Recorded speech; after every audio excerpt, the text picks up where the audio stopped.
Top 25 Domiciliary Care Interview Questions and Answers. Hey everyone, welcome to Care Careers Boost, your go-to channel for all things in the caregiving world.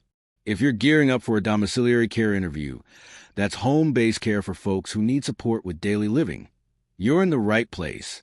Today, we're diving into the top 25 most common interview questions, complete with sample answers to help you shine. These are drawn from real experiences in the field, focusing on compassion, skills, and ethics. Whether you're a newbie or seasoned pro, this script will prep you to respond confidently and authentically. Let's get started and turn those nerves into nailed interviews. 1. Can you tell us about yourself? In my previous role as a home care assistant, I supported elderly clients with daily tasks like meal prep and medication reminders, which hone my patience and empathy. I'm passionate about enabling independence at home, drawing from my certification in basic life support and 2 years of experience. Outside work, I volunteer at a local senior center, staying active in community care. I thrive in dynamic environments, always prioritizing client well-being and building trusting relationships. This role aligns perfectly with my dedication to compassionate, personalized support. 2. Why do you want to work in domiciliary care? I love the one-on-one connection in home settings, where I can tailor care to individual needs, fostering dignity and comfort in familiar surroundings. Unlike institutional care, it allows for deeper relationships and promotes independence. My grandmother's positive experience with home care inspired me. I saw how it improved her quality of life. I'm drawn to the flexibility and variety, from assisting with mobility to emotional support. Ultimately, it's rewarding to make a tangible difference, helping people live fulfilling lives at home. 3. What experience do you have in providing care? I've spent 3 years as a domiciliary carer, assisting clients with personal hygiene, wound dressing, and companionship. In one role, I manage care plans for dementia patients, adapting routines to reduce agitation. I hold NVQ Level 2 in health and social care, plus training in manual handling. Previously, I volunteered in hospice care, honing end-of-life support skills. This hands-on experience has taught me resilience, observation, and the importance of holistic care, always putting the client first. 4. How do you handle challenging behaviors? First, I stay calm and assess the situation, identifying triggers like pain or confusion. Using de-escalation techniques, such as active listening and gentle redirection, I validate their feelings. I understand you're upset. How can I help? In a past incident with an agitated client, I distracted with their favorite music, diffusing tension. I document everything and report to supervisors if needed, while respecting dignity. Training in behavior management equips me to respond empathetically, ensuring safety for all. 5.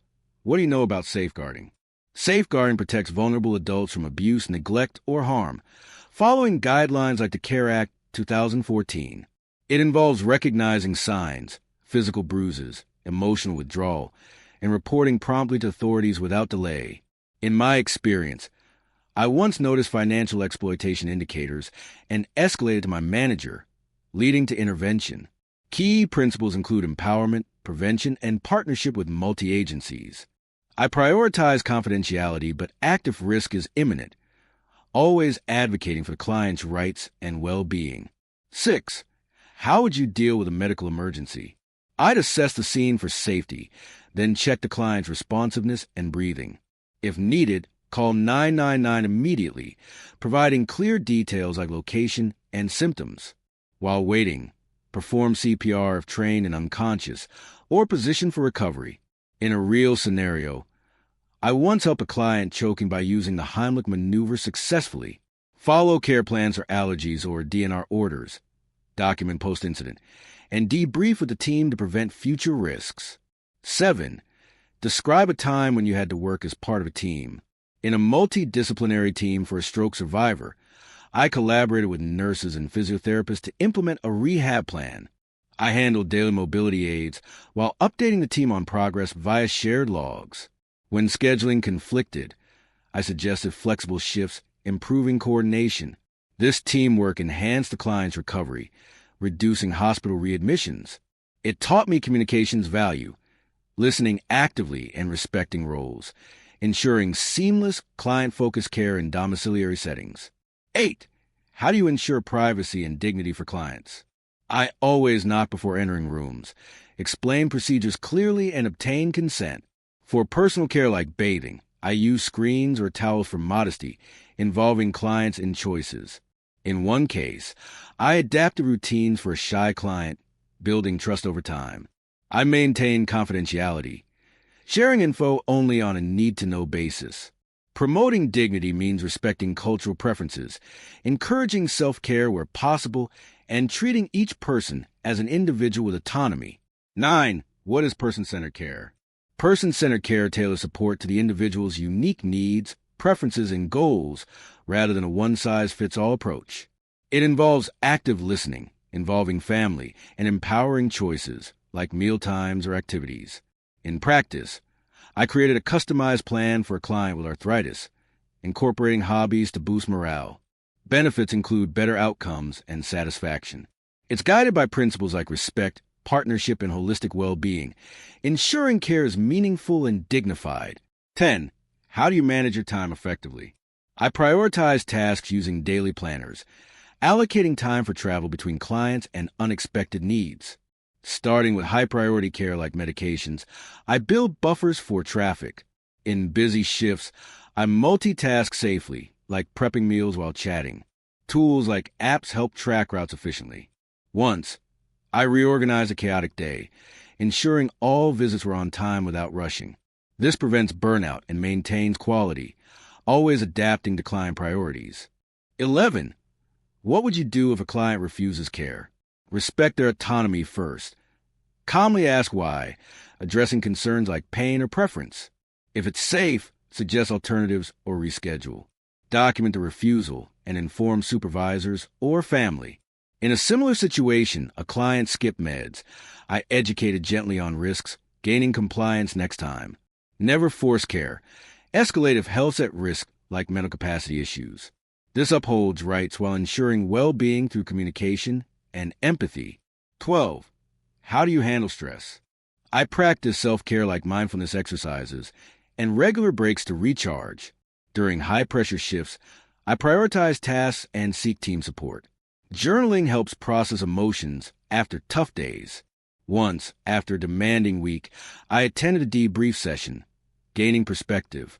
Healthy habits, exercise, balanced diet, build resilience. In care, staying composed benefits clients. I focus on positives like small wins to maintain motivation and deliver consistent, compassionate service. 13. Describe your understanding of infection control. Infection control prevents spread through hygiene practices like hand washing, PPE use, and sanitizing surfaces. It includes isolating when ill and following protocols for waste disposal. In domiciliary care, I educate clients on cough etiquette and vaccinate as recommended. During COVID, I implemented strict masking and ventilation in homes. Key is risk assessment, identifying vulnerabilities like immunocompromised clients, and reporting outbreaks. This protects everyone, reducing illness and promoting safe environments. 14. What motivates you in this role?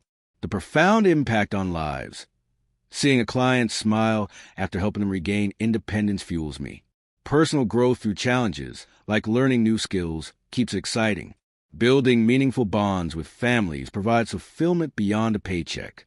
My drive stems from empathy, rooted in caring for my aging parents. Variety in daily tasks prevents monotony, and knowing I'm enabling home-based dignity over institutions inspires daily commitment to excellence in care. 15. How do you communicate with clients who have dementia? Use simple, clear language, maintaining eye contact and a calm tone to reduce confusion. Incorporate nonverbal cues like smiles or gestures. Repeat patiently without frustration, and use reminiscence tools like photos. In practice, I sang familiar songs with a client, easing agitation. Avoid arguing, validate feelings instead. Involve family for insights on preferences. This builds trust, minimizes distress, and supports their dignity in fluctuating cognitive states. 16. What are the key principles of the CARE Act 2014? The CARE Act emphasizes well-being, prevention, and integration of services. Key principles include promoting independence, personalization, and safeguarding. It requires assessments based on needs, not just eligibility, and involves carers in decisions. Well-being covers physical, mental, and social aspects. In domiciliary care, this means tailored plans and market shaping for choice. It empowers users, ensuring transparency and accountability in support provision across England. 17. How do you promote independence? Encourage self-care by assessing capabilities and providing aids like grab bars or adaptive tools. Break tasks into steps, offering guidance without taking over, e.g., prompting meal prep verbally. Celebrate achievements to boost confidence. For a mobility-limited client, I introduced exercises, gradually reducing assistance. Involve them in planning, respecting choices. This fosters empowerment, prevents dependency, and enhances quality of life in their home environment. 18. Describe a difficult situation you face in care. A client with advanced Parkinson's resisted help, leading to falls. I communicated empathetically, involving family to understand fears. We adjusted the care plan with occupational therapy input, adding safety equipment. Patience and consistency built trust. Eventually, they accepted support. This taught me resilience and the value of collaboration. Outcome: fewer incidents, improved safety, and a stronger relationship, highlighting adaptability in challenging domiciliary scenarios. 19. What record keeping is important? Accurate records track care delivery, medications, incidents, and changes in condition for continuity and legal compliance. I log daily notes on apps or forms, noting observations like mood or appetite. This aids handovers and audits. In one role, detailed records flagged a health decline early, prompting medical intervention. Confidentiality is key. Secure storage only. Good records support safeguarding, quality assurance, and personalized adjustments in domiciliary care. 20. How do you handle confidentiality?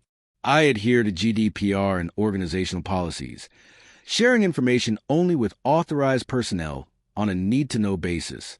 Discuss sensitive matters privately and store records securely.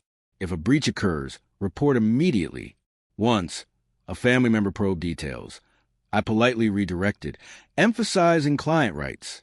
Breaches can harm trust, so I educate on boundaries. This protects privacy, upholds ethics, and ensures safe, professional domiciliary relationships. 21. What training have you had? I completed NVQ Level 3 in Health and Social Care, plus specialized courses in dementia awareness, manual handling, and first aid. Recently, I did online modules on mental health support and infection prevention. Hands-on training included shadowing experienced carers. This equips me for diverse needs like palliative care. I'm proactive, attending webinars to stay current, ensuring safe, effective domiciliary services align with best practices. 22. Why should we hire you? My blend of experience, empathy, and reliability sets me apart. With 4 years in domiciliary care, I've excelled in personalized support, reducing client hospital stays through proactive monitoring. I'm adaptable, CPR certified, and passionate about dignity. Colleagues praise my teamwork and calm under pressure. I'll bring dedication to your team, enhancing service quality and client satisfaction. Hire me for committed, compassionate care that truly makes a difference. 23. Do you have any questions for us? Yes, I'd love to know about your team's approach to ongoing training and development opportunities. How do you support carers with challenging cases? What's the typical caseload and supervision structure? Also, could you share success stories from recent clients? These help me understand how I can contribute effectively to your domiciliary services and align with your values. 24. How do you stay updated with care practices? I subscribe to journals like the British Journal of Community Nursing and attend CQC webinars. Online platforms like Skills for Care provide free updates on regulations. I join professional networks for peer discussions and complete mandatory e-learning annually. Recently, I studied new safeguarding protocols post-pandemic. This ensures my domiciliary practice is evidence-based, safe, and innovative, benefiting clients with the latest in person-centered approaches. 25. Describe your approach to end-of-life care. I focus on comfort, dignity, and family involvement, following advanced care plans. Pain management and emotional support are priorities, listening actively and providing reassurance. In a past role, I coordinated with hospices for holistic needs, including spiritual care. Respect cultural wishes, like rituals. Post-death, I offer bereavement support. This compassionate, individualized approach eases transitions, honoring clients' life in their home setting. And that's a wrap on our top 25. You got solid sample answers to adapt to your style. Remember, interviews are about showing your genuine care passion. Practice aloud, stay positive, and research the company. If this helped, hit like, subscribe for more career tips, and comment your toughest question below. Thanks for watching. Go ace that interview and make a difference in someone's life. See you next time.